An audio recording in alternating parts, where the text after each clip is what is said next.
Time is now 5:39 on this Halloween morning. A lot to be excited about this weekend. Of course, Halloween tonight, but also our dogs are going to beat the Florida Gators tomorrow. And did I see a headstone with the Florida Gators on it on your graphic over there? Yes, you did. I can't fully take credit for that. That's been on the graphic for quite some time, but just having a lot of fun with our graphics as we have Halloween, like you mentioned, we have football Friday night, cocktail party tomorrow, we have a time change this weekend.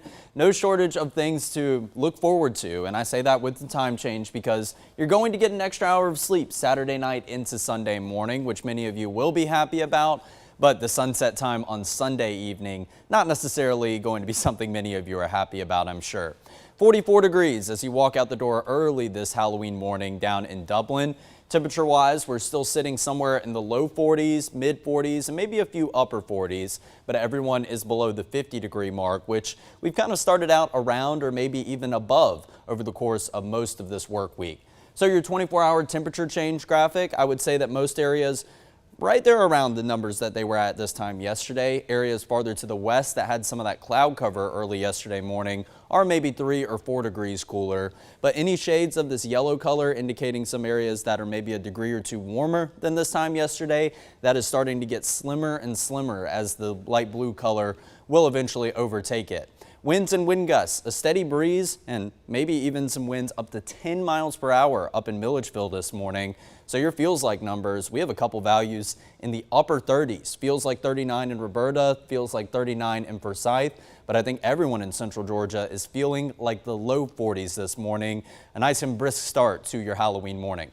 Now as we go into the satellite and radar picture, clear skies are the reason we have seen these temperatures drop down a couple of more degrees, and go ahead and get used to them. We'll have an abundance of sunshine later on this afternoon. And going into trick-or-treating, it is going to be a bit of a chilly forecast. In fact, Saturday morning is forecasted to be the lowest temperature that you will see on your 7-day forecast. Some passing cloud cover tries to creep in for the evening and nighttime hours on Saturday, and that takes us into a bit of a partly cloudy Sunday, where we also could see a few spotty showers get really close to us, courtesy of an approaching low-pressure system, although it really doesn't look impressive. I think it's very likely that you go the course of today all the way through your Sunday without seeing anything in the way of rain whatsoever.